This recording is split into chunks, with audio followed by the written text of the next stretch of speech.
Estado actual de la investigación clínica y resultados preliminares y la insuficiencia venosa cerebroespinal crónica.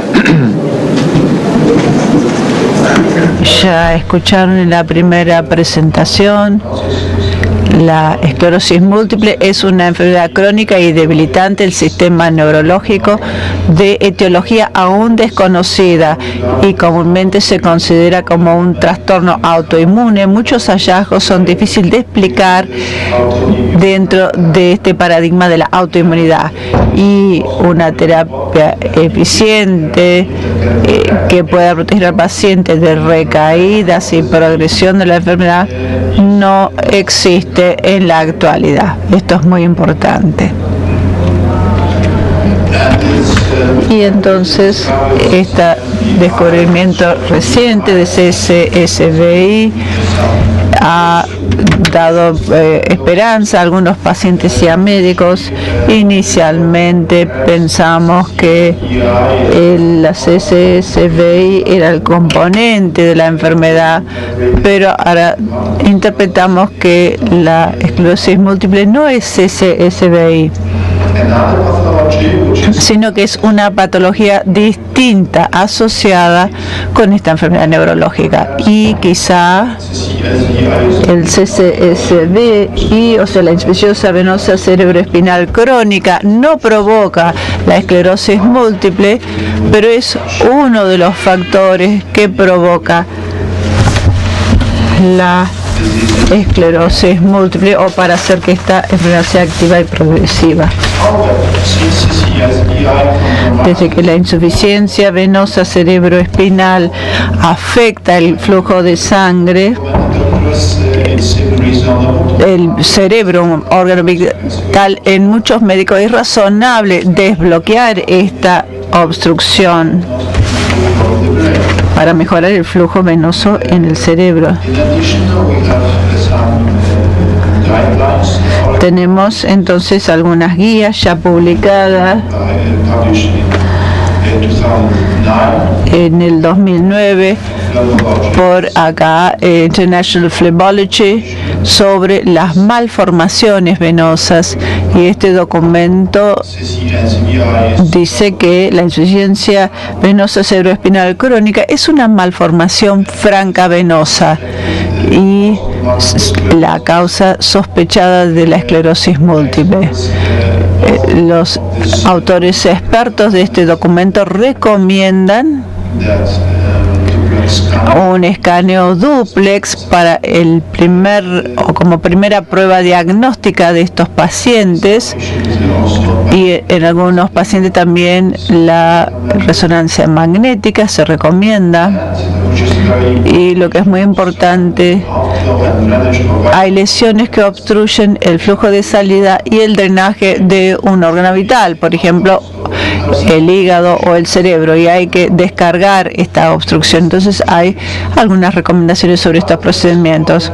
Otros médicos, sin embargo, sostienen que tales intervenciones deben ser aceptadas como tratamiento válido para la esclerosis múltiple solamente bajo ciertas condiciones, y esto incluye que el impacto de la insuficiencia venosa sobre la esclerosis múltiple se haya demostrado, que los procedimientos técnicamente sean factibles y seguros, y que en último término los tratamientos dieran beneficio clínico comprobable.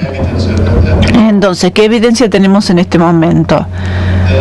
Bueno, sabemos que por momento no hay ningún agente farmacológico para el tratamiento de la esclerosis múltiple que sea efectivo en el largo plazo.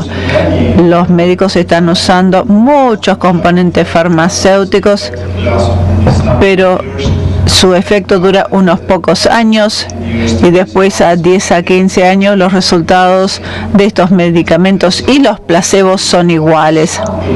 Aún en un subgrupo de pacientes con esclerosis múltiple que pueden beneficiarse de los tratamientos, tales procedimientos podrían ser un breakthrough en el manejo de la esclerosis múltiple. ¿Qué podemos decir de la seguridad y la factibilidad de los tratamientos. En este momento tenemos 11 artículos publicados y casi 2.000 pacientes evaluados. Es un grupo muy grande, no ha habido mortalidad documentada y hay una baja incidencia de complicaciones mayores, 1 a 2%. Así que el tratamiento endovascular no tiene muchas complicaciones, mucho menos que otras intervenciones de las arterias periféricas, por ejemplo. Pero probablemente no todos los pacientes son apropiados para el tratamiento endovascular. Como dije en la presentación previa, quizás algunos tengan que sufrir este tipo de procedimiento. En cuanto al beneficio clínico del tratamiento endovascular, tenemos 9 estudios publicados, pero todos son de rótulo abierto, o sea, no había un grupo control, no hubo randomización, no hubo cegado de los investigadores, así que la calidad de tales ensayos no es muy elevada. Sin embargo, debemos analizar los resultados.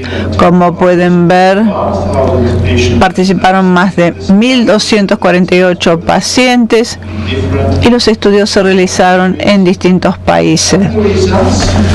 Y los resultados no son iguales. Algunos autores informaron mejorías, otros no encontraron diferencias, por lo menos estadísticamente.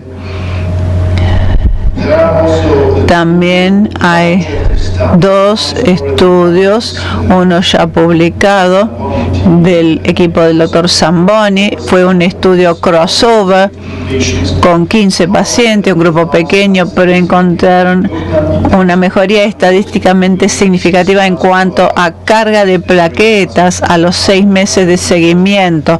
Estos son importantes resultados.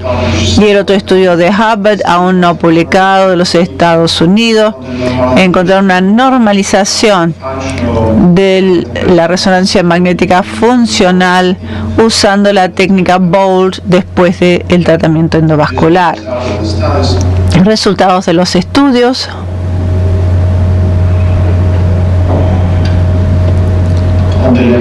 A la izquierda, el grupo control con esta técnica de imágenes. Acá una esclerosis múltiple antes del tratamiento, se ven las diferencias obvias, y acá después del tratamiento endovascular se ve muy similar el de la extrema derecha con el de la extrema izquierda, el control, usando otro esquema de los resultados agregados.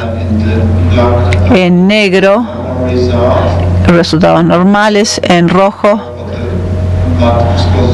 los pacientes con esclerosis múltiple; y en azul, después del procedimiento endovascular, ya se acerca a la curva negra, o sea, hay una normalización de estos hallazgos.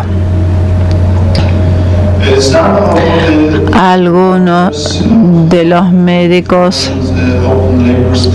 que hicieron los trabajos de rótulo abierto usaron también stents, además de la angioplastía, y en general encontramos que los procedimientos eran muy seguros si no se implantaban stents. Los pacientes sin stents no tenían complicaciones, y aún menos el porcentaje de complicaciones que los que recibieron stents, pero el uso de stents no con gran frecuencia, pero a veces tenían complicaciones, eran infrecuentes, pero existieron. Y también la reestenosis después del uso de stents era bastante elevada.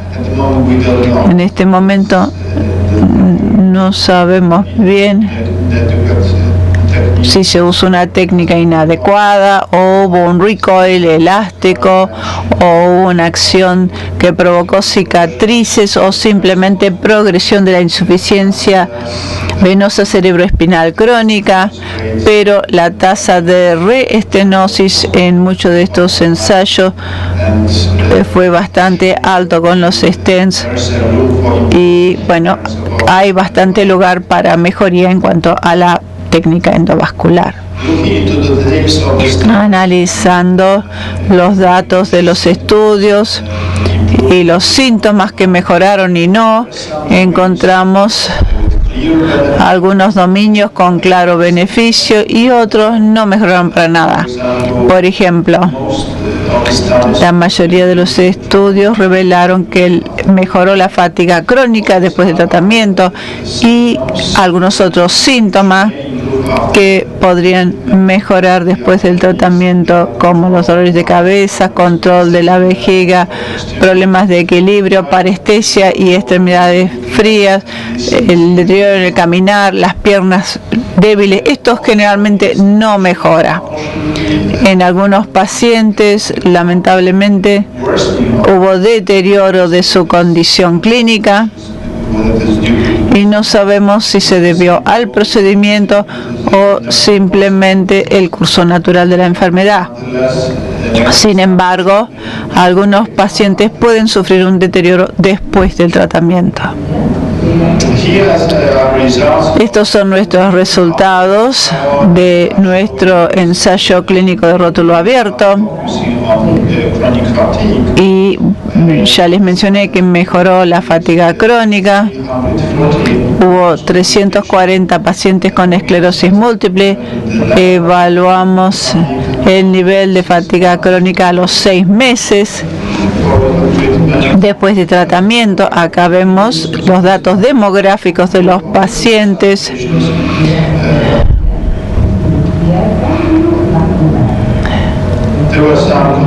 Hubo algunas complicaciones, pero no muy serias.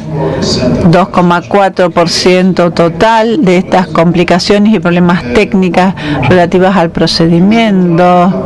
Generalmente la fatiga crónica se evalúa por medio del puntaje de severidad de fatiga y se define como severa si este puntaje está por arriba de 4, y los resultados entre 2 y 4 se definen como fatiga leve a moderada, y algunos pacientes no tienen fatiga alguna, o sea, por debajo de 2 puntos. En nuestro estudio, la mayoría de los pacientes presentaron fatiga severa, 70,9% tenían fatiga severa. Hubo algunos con fatiga leve a moderada y una muy pequeña proporción sin fatiga. Después del procedimiento hubo una caída estadísticamente significativa en la fatiga. Si vemos otra vez la torta, vemos que un 40% de los pacientes tuvo una mejoría significativa de su fatiga de por lo menos 1 punto en la escala.